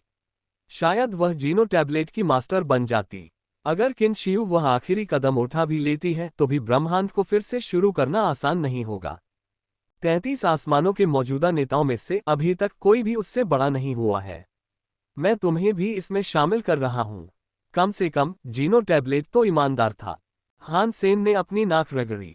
तुम्हें ऐसा कहने की जरूरत नहीं है। मैं 33 आसमानों के नेताओं की बात नहीं कर रहा हूं। मैं अपनी बेटी की बात कर रहा हूं। तुम्हारे जीन्स खराब हैं। तुम्हारी बेटी में तुम्हारे जीन्स हैं तो वो कितनी अच्छी हो सकती है? जीनो टैबलेट बहुत ही घटिया थी। इतनी घटिया कि हान सेन की बोलती बंद हो गई। क्या मेरी बेटी मुझसे बेहतर जीन नहीं बना सकती? और मेरे जीन भी ठीक हैं, ठीक है। हान सेन थोड़ा उदास लग रहा था। तुम अब भी 17वें आसमान के नेता से भी बदतर हो, जीनो टैबलेट ने धीरे से कहा। हान सेन को और भी बुरा महसूस कराने के लिए ये काफी था। मैं तुमसे वादा करता हूं कि मेरी बेटी के जीन 17वें आसमान के नेता के जीन से भी बेहतर होंगे। हालांकि वह अभी भी विकसित हो रही है। उसे 33 आसमानों में भी नेता बनने की अनुमति नहीं मिली। हमारी खातिर क्या हम उसे पहले यहाँ एक परीक्षा के लिए आने दे सकते हैं? हान सेन ने देखा कि जीनो टैबलेट में बिल्कुल इंसानों जैसी भावनाएं थीं। शायद टैबलेट को बाओ एर पर पिछले दरवाजे से जांच करने की इजाजत देने के लिए राजी करना संभव था। बाओ एर को अभी लौकी की बेल के साथ गठबंधन करना बाकी था। अगर वह नहीं आए तो सभी नेताओं की सीटें ले ली जाएंगी। ये देखते हुए जीनो टैबलेट की लड़ाई शुरू होने वाली थी। अगर वह पूरी तरह से गठबंधन कर भी लेती तो भी उसे जीनो टैबलेट पर कब्जा करने का मौका नहीं मिलता। जीनो टैबलेट ने कोई जवाब नहीं दिया। उसने जवाब नहीं दिया, जिसका मतलब था कि उसने सुझाव को अस्वीकार भी नहीं किया। हान सेन को एहसास हुआ कि जीनो टैबलेट प्रस्ताव पर विचार कर रहा है। वह इस बात से खुश था। अगर जीनो टैबलेट अब भी पहले जैसी ठंडी होती तो वह बाओ को यहां नहीं ला पाता। अब उसके पास इसे पक्का करने की एक ही उम्मीद थी। आखिरी आकाशीय नेता का फैसला होने वाला है और अभी तक ऐसा कोई प्राणी नहीं है जो मेरी जरूरतों को पूरा कर सके, जीनो टैबलेट ने कहा। मैं तुम्हें मेरे साथ यह कोशिश करने दूंगा। जब हान सेन ने यह सुना तो वह खुश हो गया। उसे अचानक कुछ एहसास हुआ। उसने जीनो टैबलेट की तरफ देखा और पूछा, तुम्हारा क्या मतलब है कि तुम मुझे अपने साथ यह आजमाने दोगी? क्या मुझे अपनी बेटी को यहां नहीं लाना चाहिए? नहीं, आप नियम नहीं तोड़ सकते, जीनो टैबलेट ने कहा। आपकी बेटी कोई नेता नहीं है। उसे आने की इजाजत नहीं है। मैं बस आपके साथ उसे देखने चलूंगा। हान सेन ने विशाल जीनो टैबलेट की जांच करते हुए पूछा, तुम मेरा पीछा कैसे करोगे? मुख्य और विपरीत जीनो ब्रह्मांड जीनो टैबलेट को देख सकते थे। अगर जीनो टैबलेट 33 आसमानों से उठकर हान सेन के साथ चली जाती तो एक बहुत ही हास्यास्पद दृश्य बनता। यह आसान है, जीनो टैबलेट ने कहा। तुम्हें बस आकाश घड़ी उठानी है। हान सेन ने खरीदी हुई क्रिस्टल घड़ी उठाए और उसे जीनो टैबलेट के सामने रख दिया। जीनो टैबलेट से कुछ रोशनी निकली। वह अचानक क्रिस्टल घड़ी में जा गिरी, जिससे क्रिस्टल घड़ी में अद्भुत बदलाव आए। क्रिस्टल घड़ी बहुत सुंदर और आकर्षक लग रही थी, पर उसमें कुछ खास नहीं था। अब वह धीरे धीरे कब्र के पत्थर के आकार में बदलती जा रही थी। यह अब भी बहुत सुंदर और आकर्षक था, लेकिन थोड़ा टेढ़ा मेढ़ा लग रहा था। ऐसा लग रहा था जैसे हाथ में एक छोटा सा क्रिस्टल का कब्र का पत्थर हो। चलो चलें। हालांकि मुझे पता है कि आपकी बेटी फेल हो जाएगी, फिर भी आपकी खातिर मैं उसे देखने जाने को तैयार हूं।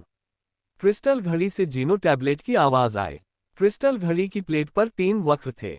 उनमें से 2 वक्र ऊपर उठ रहे थे और नीचे झुक रहे थे। वे 2 मुस्कुराती आंखों जैसे लग रहे थे। उनमें से एक रेखा नीचे थी। वह मुस्कान दिखाने के लिए अर्धवृत्ताकार उठी हुई थी। देखने से ऐसा लग रहा था जैसे कब्र के पत्थर पर मुस्कान हो। ये बहुत अजीब लग रहा था। अगर हान सेन बाओ एयर से मिलना नहीं चाहता होता तो वह इस चीज को फेंक देता। उपहार में घड़ी मिलना बहुत ही बदकिस्मती थी। अब उसके पास एक घड़ी और एक कब्र का पत्थर था। हान सेन को बहुत बुरा लगा। हान सेन ने क्रिस्टल घड़ी पकड़ी और पूछा, वैसे मैं हाल ही में विकसित हुआ हूं। मेरे जीन्स में सुधार होना चाहिए था। क्या मुझे तुम्हारे साथ फिर से कुछ आजमाना चाहिए? इसकी कोई जरूरत नहीं है। आपके जीन में भयानक खामियां हैं और वे स्थिर नहीं हैं। चाहे जो भी हो, यह मेरे अपेक्षित मानकों तक नहीं पहुंच पाएगा। जीनो टैबलेट ने हान सेन को अस्वीकार कर दिया। हान सेन ने बस कंधे उचका दिए। अगर आप मेरी परीक्षा नहीं लेना चाहते तो कोई बात नहीं। एक बार जब मैं आपके हिसाब से सही स्तर पर पहुंच जाऊंगा तो नुकसान आपका ही होगा। यह असंभव होगा, जीनो टैबलेट ने निश्चितता के साथ उत्तर दिया। हान सेन को बुरा लगा। उसने अपनी नाक रगड़ते हुए कहा, तो चलो जल्दी करते हैं। मैं तुम्हें अपनी बेटी से मिलवाता हूं। अगर वह तुम्हारे मनचाहे स्तर की है तो तुम्हें किसी और मेजबान की तलाश में थोड़ा समय बच जाएगा। तुम्हारी बेटी कहाँ है? जीनो टैबलेट ने पूछा। मैं तुम्हें वहां ले जा सकता हूं। वह इस समय अभयारण्य में है, हान सेन ने उत्तर दिया। पवित्र स्थानों में? जीनो टैबलेट ने ऐसे स्वर में उत्तर दिया जिससे किसी प्रकार का आश्चर्य प्रकट हुआ। क्या इसमें कोई समस्या है? हान सेन बहुत संवेदनशील था। वह समझ गया कि जीनो टैबलेट किसी न किसी रूप में अभयारण्यों से डरती है। मैं इन चीजों का ध्यान नहीं रखता। मेरा वहां जाना शिष्टाचार के विरुद्ध होगा। मैं तुम्हें पवित्र स्थानों के द्वार पर भेज दूंगा। फिर तुम अपनी बेटी को ले आओ और मुझे उसे देखने दो। जीनो टैबलेट ये कहने से पहले कुछ देर तक चुप रही। क्या तुम्हें अभयारण्यों में जाने से डर लग रहा है?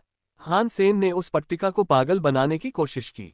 उसने सोचा कि शायद इससे उसे कुछ रहस्य और उत्तर जानने का मौका मिल जाए। जीनो टैबलेट स्पष्ट रूप से कोई जटिल भावनाओं वाला प्राणी नहीं था। उसने बस इतना ही कहा, मैंने तुमसे कहा था, वह ऐसी जगह नहीं है जिस पर मेरा नियंत्रण हो। नियमों के अनुसार मैं अभयारण्यों में प्रवेश नहीं कर सकता। अभयारण्यों का प्रभारी कौन है? हान सेन वास्तव में जानना चाहता था। हान सेन ने एक बार सोचा था कि किन शियू ने इन अभयारण्यों का निर्माण किया था। बाद में उसने साबित कर दिया कि किन शियू तो बस एक इंसान था जिसने अभयारण्यों की खोज की और उन्हें अपने स्वार्थ के लिए इस्तेमाल किया। हान सेन ने सोचा कि इन अभयारण्यों के निर्माण के लिए गॉड कैस पार्टी जिम्मेदार है, लेकिन कैस ने उसे बताया कि ये अभयारण्य जेनो हॉल जैसे ही हैं। उसने इन्हें नहीं बनाया, उसने बस इन्हें ढूंढा और इस्तेमाल किया। मुझे नहीं पता। जीनो टैबलेट के जवाब ने हान सेन को बहुत निराश किया। हान सेन कुछ और पूछना चाहता था, लेकिन अचानक उसके हाथों में क्रिस्टल घड़ी हिल गई। पलक झपकते ही हान सेन अभयारण्यों के द्वार के सामने खड़ा था। यहीं पर बड़े बड़े बंजर तंत्र थे। अभयारण्यों के द्वार बंद थे। हान सेन को याद आया कि वह पहली बार वहां अपने बच्चे को स्काई पैलेस लीडर से वापस लेने गया था। अब जब उसने इसके बारे में सोचा तो लगा जैसे यह अभी अभी हुआ हो। उसे आसानी से सब कुछ याद आ गया। जीनो टैबलेट ने कहा, मैं तुम्हें मंदिरों के द्वार खोलने में मदद करूंगी। तुम्हें बस अपनी बेटी को यहां लाना है। क्रिस्टल घड़ी की सुई फिर से घूमने लगी। उसने एक अजीब समय और स्थान की शक्ति पैदा की जो मंदिरों की ओर जाने वाले द्वारों से टकराए। उसने मंदिरों की ओर जाने वाले द्वारों को धक्का दे दिया। क्या तुम सच में मेरे साथ नहीं आओगे? अभी तुम कोई जीनो टैबलेट नहीं हो। तुम तो बस एक क्रिस्टल घड़ी हो। तुम्हें ठीक होना चाहिए। हान सेन जीनो टैबलेट को मनाना नहीं चाहता था। वह तो बस अभयारण्यों के बारे में जानने का एक और मौका चाहता था। तुम सही कह रहे हो। अभी मैं आकाश घड़ी में हूं। मुझे ज्यादा चिंता करने की जरूरत नहीं है। चलो अंदर चलते हैं। थोड़ा और सोचने के बाद जीनो टैबलेट ने मान लिया और अंदर जाने का फैसला किया। इससे पहले कि हान सेन कुछ कहता, क्रिस्टल घड़ी ने अंतरिक्ष घुमा दिया। हान सेन को दौड़कर पवित्र स्थानों की ओर भागना पड़ा। हान सेन जीनो टैबलेट को एलायंस के घर ले आया। हैरानी की बात यह थी कि कैस घर पर नहीं था। बाओ एर अभी भी बगीचे में अकेली अभ्यास कर रही थी। हान सेन बगीचे में नहीं गया। वह बाहर खड़ा होकर देखता रहा। वह बाओ एर को लौकी की बेल से जुड़ने की कोशिश करते देखता रहा, लेकिन वह हर बार नाकाम रही। हालांकि बाओ एर का शरीर मजबूत था, लेकिन इस तरह के संयोजन से उसका शरीर बहुत बोझिल महसूस करता था। जब भी वह असफल होती, उसे जमीन पर आराम करना पड़ता। उसकी बड़ी बड़ी सुंदर आंखें लाल दिखाई देती। उसका पूरा शरीर पसीने से लथपथ था। बार बार ऐसा होने के बावजूद बाओ एर ने हार नहीं मानी। वह अब भी लौकी की बेल के साथ जुड़ने की पूरी कोशिश कर रही थी। हान सेन जानता था कि बाओ एर किसी मुश्किल दौर से गुजरने से डरती है। वह हमेशा निडर दिखती थी, लेकिन वह तो बस एक छोटी बच्ची थी। अगर उसे कोई तकलीफ होती तो वह हान सेन के पास जाकर रोती। वह दोबारा कोशिश नहीं करती। इस बार वह कोशिश करती रही। बार बार वह आगे बढ़ती रही। उसने पहले कभी इतना दृढ़ निश्चय नहीं किया था। हान सेन को यह अजीब लगा। उसे समझ नहीं आ रहा था कि कैस ने बाओ एर को ऐसा व्यवहार करने और बिना रुके अभ्यास करते रहने के लिए क्या कहा होगा। भले ही कैस उसे देखने के लिए वहां मौजूद न हो, बाओ एर आलसी नहीं हुई। वह बिना आलसी हुए काम करती रही और अभ्यास करती रही। हान सेन ने देखा कि बाओ एर का चेहरा पूरी तरह लाल हो गया था। अगर ऐसा ही चलता रहा तो उसे पसीना आना बंद हो जाएगा। वह बगीचे में गया और बोला, बाओ एर, तुम्हें थोड़ा आराम करना चाहिए। बाओ एर हान सेन के साथ पली बड़ी थी। वह अपनी सगी बेटी से भी ज्यादा उसके करीब था। उसे इस तरह तड़पते देखकर हान सेन को बहुत बुरा लगा। आराम करने का समय नहीं है। कैस ने कहा कि मुझे सफल होना ही होगा, वरना मैं जीनो टैबलेट की लड़ाई में शामिल नहीं हो पाऊंगा। अगर किन शियू जीनो टैबलेट का नेता बन गया तो तुम, माँ, भाई और बहन सबका अस्तित्व मिट जाएगा। बाओ एर बहुत साहसी लग रही थी। उसने लौकी उठाए और फिर से उससे लड़ने की कोशिश की। हान सेन को अचानक समझ आ गया कि बाओ एर इतना दृढ़ क्यों था। अब हालात पहले से अलग थे। यह उसकी और उसके परिवार की वजह से था। हान सेन ने धीरे से बाओ एर को देखा। जब बाओ एर फिर से नाकाम हुई तो उसने उसके सिर पर हाथ फेरा और उसे सहलाया। उसने कहा, जल्दबाजी करने की कोई जरूरत नहीं है। तुम्हें थोड़ा आराम करना चाहिए क्योंकि मुझे तुमसे कुछ बात करनी है। बाओ एर रुका और हान सेन से पूछा, यह क्या है? हान सेन ने एक तौलिया निकाला और बाओ एर के माथे से पसीना पोंछा। मैं तुम्हारा एक टेस्ट लूंगा। अगर तुम इस टेस्ट में पास हो गए तो तुम्हें जीनो टैबलेट की लड़ाई में शामिल नहीं होना पड़ेगा। तुम जीनो टैबलेट के मालिक और 33 आसमानों के नेता बन जाओगे। सचमुच? लेकिन कैस ने कहा कि मुझे जीनो टैबलेट का नेता बनने के लिए किन शियू और अन्य सभी दुश्मनों को हराना होगा, बाओ एर ने उत्तर दिया। अपवाद भी हैं। हान सेन ने आकाश घड़ी निकाली। जीनो टैबलेट हान सेन के दिमाग में थी। वह परेशान लग रहा था। मैंने तुमसे कहा था ना कि यह एक मेजबान है, मालिक नहीं। ठीक है, यह एक मेजबान है। अब आपको मेरी बेटी के जीन्स पर एक नज़र डालनी चाहिए। क्या वे आपके मानकों पर खरे उतरते हैं? हान सेन ने बाओ एर की तरफ देखते हुए कहा, आपकी बेटी के जीन की ज़रूरतें पूरी करने की संभावना कम है, लेकिन अगर आप अभी मुझसे विनती कर रहे हैं तो मैं आपकी मदद जरूर करूंगा। कुछ देर रुकने के बाद जीनो टैबलेट ने कहा, अपनी बेटी के खून की एक बूंद पहिए पर डाल दो। बाओ हान सेन ने बाओ की ओर देखा। बाओ एर ने उत्सुकता से आकाश घड़ी की ओर देखा। पिताजी, यह क्या है? तुम्हें चिंता करने की जरूरत नहीं है। अपनी उंगली काटो और उस पर खून की एक बूंद लगाओ। हान सेन जानता था कि उसे समझाना बहुत मुश्किल होगा, इसलिए उसने समझाने की जहमत नहीं उठाई। बाओ एर ने उसकी बात सुनी। उसने जैसा कहा गया था वैसा ही किया और बिना कुछ पूछे अपनी उंगली काट ली। उसने खून की एक बूंद क्रिस्टल घड़ी के पहिए पर गिरा दी। बाओ एर का खून पहिए पर गिरा। ये स्पंज पर गिरी बूंद जैसा था। ये तुरंत सतह पर सोख लिया गया। खून की बूंद पारदर्शी क्रिस्टल घड़ी पर फैल गई। आखिरकार वह मशीन और उसके अंदर लगे कोगाव्हील में समा गई। और फिर कोगाव्हील घूमने लगे। तीनों सुइयां घूमने लगीं। वे इतनी तेजी से घूमी कि पूरी क्रिस्टल घड़ी की रोशनी और तेज होती गई।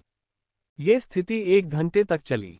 हान सेन ने एक दो बार पूछा, लेकिन जीनो टैबलेट से उसे कोई जवाब नहीं मिला। कुछ देर बाद क्रिस्टल घड़ी बंद हो गई और अपनी पुरानी स्थिति में आ गई। जीनो टैबलेट आखिरकार बोली, अजीब है।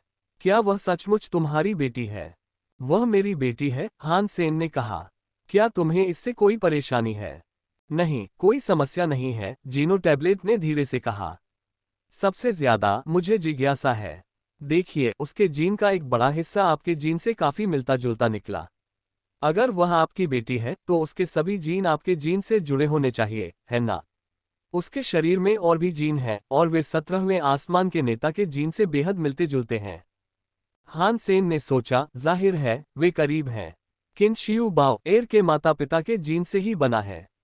बाओ एर में किन शियू के जीन का अंश होना सामान्य बात है। अगर ऐसा ना होता तो अजीब होता। अभी इस पर ध्यान मत दो, हान सेन ने कहा। बस मुझे बताओ कि मेरी बेटी के जीन्स कैसे हैं। क्या वे तुम्हारी जरूरतों को पूरा करते हैं? वह बिल्कुल किन शियाओ जैसी ही है। उसमें कुछ कमी है। सच कहूं तो मुझे हैरानी है कि तुमने इतनी अच्छी बेटी पैदा की है। जीनो टैबलेट को सचमुच शक था कि बाओ एर असल में हान सेन की बेटी है। फिर उसने सोचा कि यह नामुमकिन है। अगर वह हान सेन की असली बेटी नहीं होती तो उसके जीन से इतने मिलते जुलते नहीं होते। और तुम्हारे पास इससे ज्यादा कोई विकल्प नहीं है। तुम मेरी बेटी को ही अपना मेजबान क्यों नहीं बना लेते? हान सेन ने जीनो टैबलेट को समझाने की कोशिश की।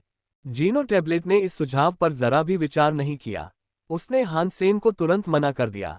नियम तो नियम हैं, उन्हें बदला नहीं जा सकता। अगर तुम चाहते हो कि वह मेरी मेजबान बने तो उसे जीनो टैबलेट की लड़ाइयां जीतनी ही होंगी। तुम एक जीवित प्राणी हो, हान सेन ने कहा। वह हार मानने वाला नहीं था। वह बोलता रहा, तुम कोई मशीन नहीं हो। तुम्हारे पास स्वतंत्र इच्छाशक्ति और अपने फैसले खुद लेने की क्षमता होनी चाहिए। बकवास बंद करो, ये कभी नहीं बदलेगा। अगर तुम तैयार हो तो मैं भी उसे एक मौका देने को तैयार हूं ताकि उसे किसी आकाश का नेता बनकर जीनो टैबलेट की लड़ाइयों में हिस्सा न लेना पड़े। लेकिन मैं ऐसा सिर्फ इसलिए करूंगा क्योंकि तुमने मुझे मेरे मूल स्थान पर लौटने में मदद की।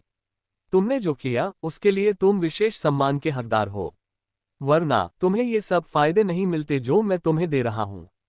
जीनो टैबलेट ने हान सेन को बोलने से रोक दिया। ठीक है, चलो अब इस बारे में बात नहीं करते। हान सेन ने क्रिस्टल घड़ी की ओर देखा और पूछा, अगर किसी विजेता की जरूरत न हो और आपको मेरी बेटी और किन शियू में से किसी एक को चुनना हो तो आप दोनों में से किसे चुनेंगे? अगर मुझे चुनना होता तो मैं किन शियू को चुनता, जीनो टैबलेट ने बिना किसी हिचकिचाहट के जवाब दिया। उसने हान सेन के सवाल का तीर की तरह सीधा जवाब दिया। हान सेन ने भौहें चढ़ाईं और पूछा, क्यों? क्या तुम कह रहे हो कि बाओ एर के जीन किन शियू जितने अच्छे नहीं हैं? जीनो टैबलेट ने कहा, जीन के मामले में मैं मानता हूं कि आपकी बेटी बेहतर हो सकती है, लेकिन इसके अलावा मौकों की जरूरतों को पूरा करने के लिए उसकी एक कमजोरी है। क्या आप ये कहना चाहते हैं कि बाओ एर के जीन में कोई खतरनाक दोष है? हान सेन चौंक गया। अगर बाओ एर के जीन में खामियां होती और वह किन शियू से लड़ती तो उसकी मौत हो जाती। किन शियू की शक्ति से उसे बाओ एर की खामियां पता चल जाती। हान सेन को अब भी यकीन नहीं हो रहा था कि बाओ एर के जीन में कोई कमी है। वह कई सालों से बाओ एर के साथ था। उसने पहले कभी उसके जीन में कोई कमी नहीं देखी थी। नहीं, जीन में कोई खराबी नहीं है, आप में ही खराबी है। जीनो टैबलेट के जवाब ने हान सेन को हैरान कर दिया। मैं? हान सेन चौंक गया। उसे नहीं पता था कि जीनो टैबलेट का क्या मतलब है। जीनो टैबलेट ने ठंडे स्वर में कहा, चाहे उसके जीन कितने भी महान और शक्तिशाली क्यों न हो, वह आप पर बहुत ज्यादा निर्भर है। आखिरकार वह आपकी ही बच्ची है। हान सेन का शरीर कांप उठा। अब उसे एहसास हुआ कि वह किस बात की चिंता कर रहा था। कैस हमेशा से यही मानता था कि अगर बाओ एर पहला कदम उठाएगी तो उसके पास किन शियू को हराने के लिए ज्यादा जीन और ताकत होगी। हाँ, बाओ एर होशियार थी, वह बुद्धिमान थी और वह काफी परिपक्व भी थी। वह अपनी शक्ति का पूरा इस्तेमाल कर सकती थी, लेकिन कैस एक बात भूल गया था। बाओ एर हान सेन के साथ बड़ी हुई थी। उनका रिश्ता एक बेटी और पिता से कहीं बढ़कर था। हान सेन पर भरोसा करने की उसकी अदम्य इच्छा थी। हालांकि हान सेन की शक्ति बाओ एर से कम थी, फिर भी वह हमेशा खुद को हान सेन से कमतर मानती थी और उस पर निर्भर रहने पर अड़ी रहती थी। चाहे कुछ भी हो, हान सेन उसे छुपाने के लिए मौजूद रहता था। लेकिन यह इतना बुरा नहीं था। अगर बाओ एर किन शियू से लड़ना चाहती तो किन शियू बाओ एर की कमजोरी को नजरअंदाज नहीं करता। वह हान सेन को कुछ कर देता। अगर हान सेन को कुछ हो जाता तो बाओ एर के दिमाग और संकल्प को गहरा धक्का लगता। उसका दिमाग खराब हो जाता और वह हार जाती। उनके बीच जो लड़ाई होनी थी वह बहुत बड़ी होने वाली थी। जरा सी चूक उनकी जान ले सकती थी। अगर बाओ एर का ध्यान भटक गया तो मौत ही उसका इंतजार कर रही थी। इसका मतलब है कि मैं बाओ की कमजोरी हूं, हान सेन ने कड़वाहट से कहा। हाँ, आप उसकी कमजोरी हैं, जीनो टैबलेट ने निश्चितता के साथ उत्तर दिया। हान सेन कुछ नहीं बोला। उसके दिल में कड़वाहट फैलने लगी। हान सेन ने कभी सोचा भी नहीं था कि एक दिन बाओ एर की हत्या का जिम्मेदार वही हो सकता है। पापा, क्या आप ठीक हैं? बाओ एर हान सेन और जीनो टैबलेट की बातचीत नहीं सुन पा रही थी, जो उसके मन में चल रही थी। उसने अब भी देखा कि हान सेन की भावनाएं ठीक नहीं थीं। उसने अपने नन्हे हाथ बढ़ाकर उसका गाल छुआ। मैं ठीक हूं, तुम्हें अभ्यास करते रहना चाहिए। मुझे कुछ काम है, मैं अभी वापस आता हूं। हान सेन ने बाओ एर का सिर सहलाया और धीरे से कहा, बाओ एर, जब तक पापा यहाँ हैं, तुम्हें कोई नुकसान नहीं पहुंचा सकता। ज्यादा दबाव डालने की जरूरत नहीं है, ठीक है? अगर तुम थके हुए हो तो आराम कर लो, तुम ठीक हो जाओगे। पापा, आप सबसे अच्छे हैं। बाओ एर ने हान सेन की गर्दन पकड़ी और उनके गाल पर चुंबन किया। फिर गंभीरता से बोली, चिंता मत करो पापा, ये सब मुझे रोक नहीं पाएगा। मैं कामयाब होऊंगी। मैं पापा, मम्मी, भाई और बहन की रक्षा करूंगी। हान सेन उसकी बातों से भावुक हो गया, लेकिन जितना ज्यादा वह ऐसी बातें बोलती उतना ही वह चिंतित होता गया। किन शियो एक ऐसा अपराधी था जो अपने लक्ष्य को पाने के लिए कुछ भी करने को तैयार रहता था। अगर उसे बाओ एर की कमजोरी का पता चल जाता तो वह अपने लक्ष्य को पाने के लिए उसका दुरुपयोग किए बिना नहीं रहता। अभयारण्यों से निकलकर हान सेन कुछ कहना चाहता था। इससे पहले कि वह कुछ कह पाता, हान सेन के दिमाग में जीनो टैबलेट की आवाज गूंज उठी। आखिरी आसमान को अब अपना नेता मिल गया है। जीनो टैबलेट की लड़ाइयां शुरू होने वाली हैं। हमें घर जाना चाहिए। हान सेन ने अपना सिर उठाया। उसने देखा कि जीनो टैबलेट चमक रहा है। अब आखिरी आसमान का नेता आ गया था और वह कोई ऐसा व्यक्ति था जिसे हान सेन जानता था। वह दूसरे आसमान से निंग यू थी। हान सेन ने मन ही मन सोचा, तो बाओ एर को छोड़कर हम तीनों जीनो टैबलेट की लड़ाई में शामिल हो रहे हैं। यही एक मौका है। 33वां आसमान, जो किसी कब्र के पत्थर जैसा लग रहा था, जगमगा उठा। उसने दोनों ब्रह्मांडों को जगमगा दिया। जीनो टैबलेट पूरी दुनिया में चमक उठी और उस पर लिखे सभी नाम एक अविश्वसनीय जादू और प्रकाश की तीव्रता के साथ चमक उठे। जीनो टैबलेट की लड़ाई आखिरकार शुरू होने वाली है। अगर किन शियू जीत गया तो ये बहुत बुरा होगा। गॉड हॉल लीडर बादलों में जीनो टैबलेट के साथ क्या होता है, ये देखने के लिए तैयार था। वह बहुत गंभीर लग रहा था। हान सेन समय आकाश में वापस चला गया। आकाश घड़ी अभी तक अपने सामान्य आकार में नहीं आई थी। वह अभी भी एक कब्र के पत्थर जैसी लग रही थी। हान सेन ने आकाश घड़ी की ओर देखा और कहा, जीनो टैबलेट की लड़ाई शुरू होने वाली है। क्या तुम्हें जीनो टैबलेट पर वापस जाकर अभी मेजबान नहीं बनना चाहिए? हान सेन के दिमाग में जीनो टैबलेट की आवाज गूंजी। उसने कहा, तुम मुझे कम आंक रहे हो। ये तो बस मेरा एक क्लोन है। मेरी असली आत्मा इन आयोजनों को आयोजित करने के लिए जीनो टैबलेट में रहेगी। क्या तुम आकाश घड़ी पर कब्जा बनाए रखोगे? हान सेन ने आश्चर्य से पूछा। अगर 32वें आसमान का कोई नेता है और आप चाहते हैं कि आपकी बेटी नेता बनकर इन झगड़ों में शामिल हो, तो कोई ना कोई चाल चलना स्वाभाविक है, जीनो टैबलेट ने तिरस्कार भरी नजरों से कहा। अगर मैं यहाँ न होता तो क्या आपको सचमुच लगता है कि वह जीनो टैबलेट तक पहुंच पाती? सच कहूं तो मैं यही चाहूंगा कि बाओ लड़ाई न करे, हान सेन ने भौहें चढ़ाते हुए कहा। क्या तुम्हें डर है कि किन शियू बाओ एर को पीट देगा और तुम्हें नुकसान पहुंचाएगा? जीनो टैबलेट ने पूछा। हान सेन ने सिर हिलाया और कहा, मैं अपनी बेटी की जान जोखिम में नहीं डालना चाहता। अगर ठीक हो तो मैं चाहूंगा कि ये मामले किसी और तरीके से सुलझाए जाएं। तुम इसे किसी और तरीके से नहीं सुलझा सकते, जीनो टैबलेट ने कहा। तुम्हारे जीन का विकास ठीक से नहीं हुआ है। अगर मैं तुम्हें कोशिश करने भी दूं तो भी कुछ काम नहीं आएगा। हान सेन कुछ कहना चाहता था, लेकिन जीनो टैबलेट ने झट से कहा, अभी दूसरे जीव आ रहे हैं। मैं नहीं चाहता कि दूसरे जीव मेरे अस्तित्व के बारे में जाने। तुम खुद ऐसा कर सकते हो। उसके बाद जीनो टैबलेट, जो आकाश घड़ी के आकार का था, हान सेन के हाथ में आ गया। हान सेन ने उसे अपने गाउन की जेब में डाल दिया। प्राचीन शैतान हान सेन के पास आया और बोला, अब अपने वादे को पूरा करने का समय आ गया है। हान सेन ने चमकते आसमान की ओर इशारा करते हुए कहा, जीनो टैबलेट की लड़ाई शुरू होने वाली है। क्या मैं लड़ाई के बाद तुम्हारी समस्या सुलझा सकता हूँ? चिंता मत करो, प्राचीन शैतानों ने कहा। 32वें आसमान का एक नेता है। जीनो टैबलेट की लड़ाई अगले 10 दिनों तक शुरू नहीं होगी।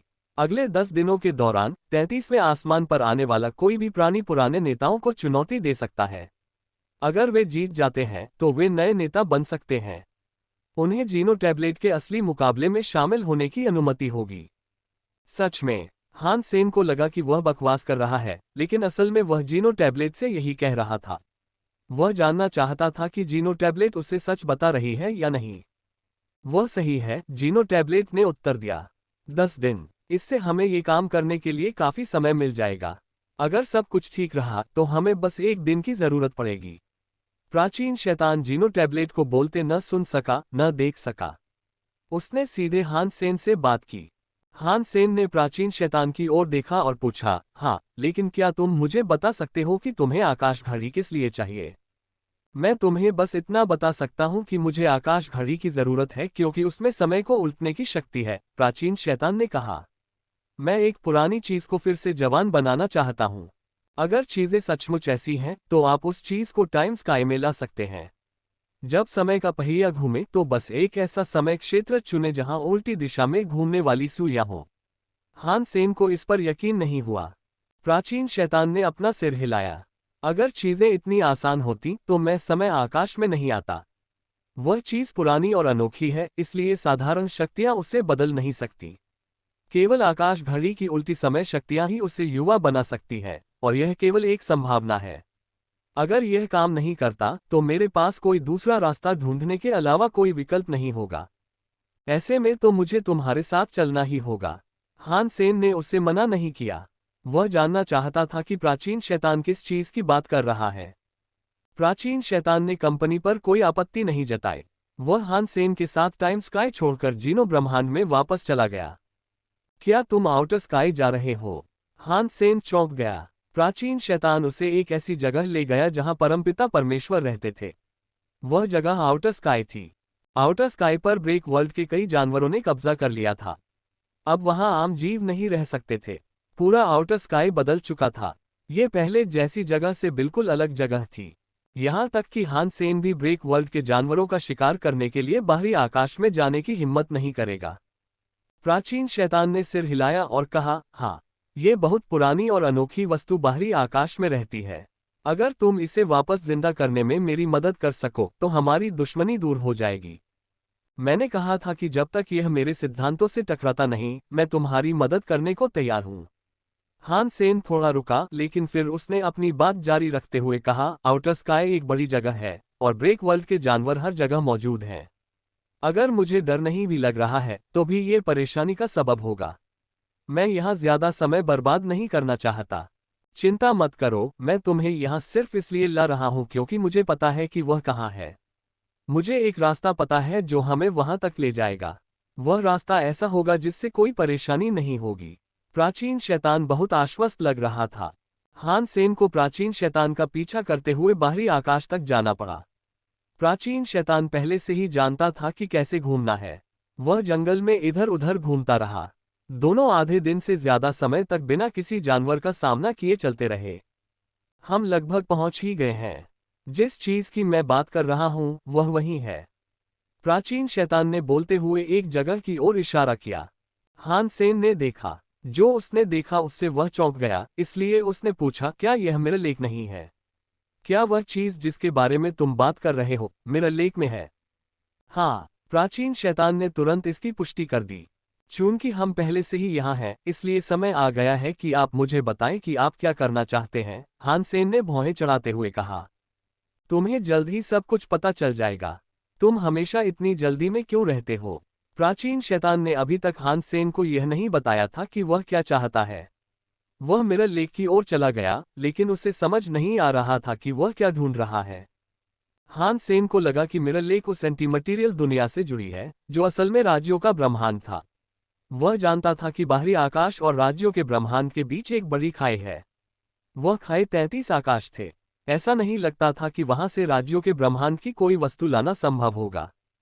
अगर वे कुछ भी निकालने में कामयाब भी हो जाते तो भी साम्राज्यों के ब्रह्मांड की चीजें जीनो ब्रह्मांड से दूर हो जाती। वे खुद को बेकार साबित कर देते। हान सेन मिरर लेक में जीनो ब्रह्मांड की वस्तुओं का उपयोग करने में सक्षम था।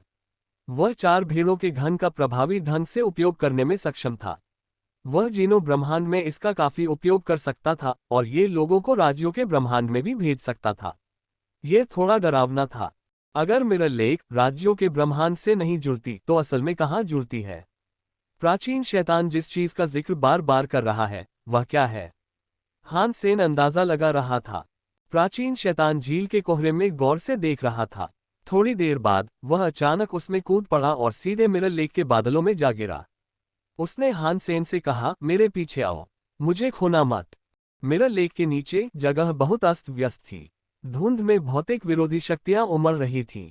न सिर्फ कोई शरीर पिघल जाता बल्कि यहां तक कि जेनो हथियार भी पिघल जाते। प्राचीन शैतान हान सेन को मेरे साथ चुपके से अंदर ले आया। नीचे उतरते समय हान सेन को कुछ भी महसूस नहीं हुआ। मिरर लेक की शक्तियों ने उसके शरीर को कोई नुकसान नहीं पहुंचाया। हान सेन ने सोचा, ये शरीर मुझे मिरर लेक के उस पार तक देख सकता है, लेकिन मुझे नहीं पता कि मिरर लेक के उस पार क्या रहता है। क्या प्राचीन शैतान सचमुच मिरर लेक के पार जाएगा? हान सेन को जल्द ही जवाब मिल गया। प्राचीन शैतान मिरर लेक को पूरी तरह से पार करने की योजना नहीं बना रहा था। उसने ज्यादा गहराई में गोता नहीं लगाया था। वह तो बस मिरर लेक में खोजबीन कर रहा था। कुछ ही देर बाद वह हान सेन को मिरर लेक के किनारे ले गया। हान सेन ने मिरर लेक के चट्टानी किनारों को देखा। उनसे एक चबूतरा निकला हुआ था। चबूतरा ज्यादा बड़ा नहीं था। वहां लगभग 30 वर्ग फुट की जगह थी। यह मिरर लेक की दीवारों के पास था। वहां एक मूर्ति भी थी। मूर्ति पत्थर की दीवार के पास बैठी थी। दोनों हाथों के अजीब से निशान थे। पलकें झुकी हुई थीं। ऐसा लग रहा था जैसे कोई सो रहा हो। चूंकि वह वहां बहुत समय से पड़ी थी इसलिए पत्थर की मूर्ति काई से ढक गई थी। पत्थर की मूर्ति का असली रंग पहचानना मुश्किल था। बस अब अपनी आकाश घड़ी की समय उल्टने वाली शक्तियों का इस्तेमाल करो और पत्थर की मूर्ति की स्थिति को समय में पीछे ले जाओ। प्राचीन शैतान ने पत्थर के चबूतरे की ओर देखा। उसने उसकी ओर इशारा किया और उसकी दिशा में बोला, मुझे इसे कब तक वापस ले जाना होगा? हान सेन की नज़र पत्थर की मूर्ति पर पड़ी। वह डोंगशुआन आभा का इस्तेमाल नहीं कर सकता था और न ही पत्थर की मूर्ति को देख सकता था। उसके रूप रंग को देखते हुए पत्थर की मूर्ति कुछ खास नहीं लग रही थी। अगर वह मिरर लेक में न होती और एक साधारण जगह पर न होती तो हान सेन उसे एक नज़र भी नहीं देखता। एक पल सोचने के बाद प्राचीन शैतान ने जवाब दिया, मुझे लगता है इसे बहुत लंबे समय तक पीछे जाना होगा। हालांकि मैं ये निश्चित नहीं कर सकता कि इसे कितने समय तक पीछे जाना होगा। बस इसे तब तक पीछे ले जाते रहो जब तक ये फिर से एक असली मूर्ति जैसा न दिखने लगे। हान सेन ने पत्थर की मूर्ति को देखा। फिर उसने प्राचीन शैतान की ओर देखा और कहा, ये पत्थर की मूर्ति कुछ कुछ तुम्हारी जैसी दिखती है। कृपया मुझे यह मत बताना कि इसे तुम्हारी छवि के अनुरूप बनाया गया है। तो क्या, अगर ऐसा था भी तो किसे परवाह है? प्राचीन शैतान ने न तो सच कबूल किया और न ही आरोप से इनकार किया। आगे बढ़ने से पहले तुम्हें मुझे इस पत्थर की मूर्ति का इतिहास बताना चाहिए, हान सेन ने कहा। वरना मुझे कैसे पता चलेगा कि यह मेरे सिद्धांतों के खिलाफ है या नहीं? मुझे कैसे पता चलेगा कि मुझे सचमुच तुम्हारी मदद करनी चाहिए या नहीं? प्राचीन शैतान उलझन भरी नजरों से पत्थर की मूर्ति को घूर रहा था। कुछ देर बाद उसने कहा, तुम सही कह रहे हो। इस मूर्ति पर मेरे पिछले जन्म का चेहरा है। अब मैं अलग दिखता हूं, लेकिन इसमें अभी भी किसी न किसी तरह की उपस्थिति है। तुम्हारी आंखें अच्छी हैं क्योंकि तुम ये पहचान पाए। हान सेन ने प्राचीन शैतान से पूछा, तुम्हारे पुराने रूप की उपस्थिति? लाखों में एक में से किसी एक में तुम्हारे जैसा कुछ। मेरे लिए तुम्हारे साथ कुछ भी संबंध होना मुश्किल नहीं है। लेकिन तुम यहाँ मिरर लेक में अपने पिछले जन्म की अपनी मूर्ति क्यों रख रहे हो? तुम इसे पहले जैसा क्यों चाहते हो? मैंने मूर्ति यहाँ नहीं रखी, वह तो पहले से ही यहाँ थी। प्राचीन शैतान रुका। उसने मूर्ति की ओर देखा और हान सेन से पूछा, क्या तुम जानते हो कि मिरर लेक के नीचे क्या है?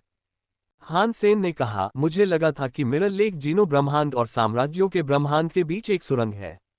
मुझे अब लगने लगा है कि अब ऐसा नहीं है। मुझे लगता है तुम आधे अधूरे सही हो।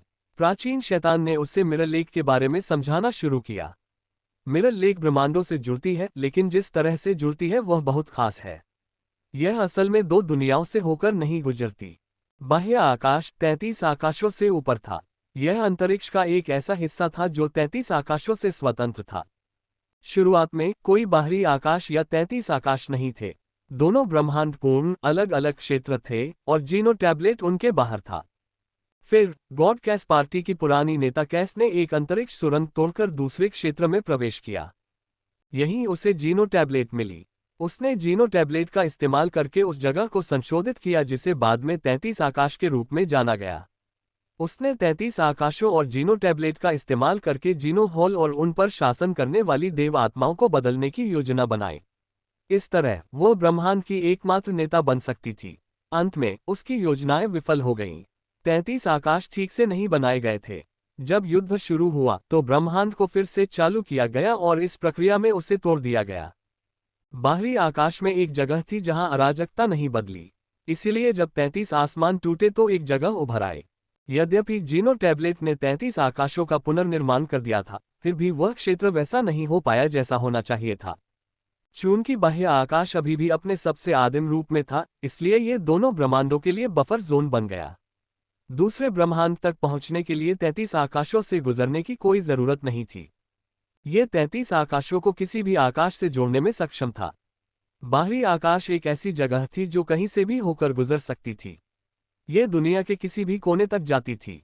अगर कोई जीवन शक्ति इससे होकर गुजरना चाहती थी तो ऐसा करना बहुत मुश्किल था। यहाँ तक कि जब कैस को अराजक क्षेत्र में जीनो टैबलेट मिला तब भी उसे वह करने के लिए जीनो टैबलेट का स्वामी बनना पड़ा जो वह कर सकती थी। हान सेन को समझ नहीं आया, इसलिए उसने पूछा, मैं समझता हूं कि आप मुझे क्या बताने की कोशिश कर रहे हैं, लेकिन इसका आपकी मूर्ति से क्या संबंध है? प्राचीन शैतान ने हान सेन की ओर देखा और धीरे से उत्तर दिया, शुरुआत में ये केवल जीनो टैबलेट नहीं था जो पैदा हो रहा था। ये तुम नहीं हो सकते। हान सेन का दिल धड़क उठा।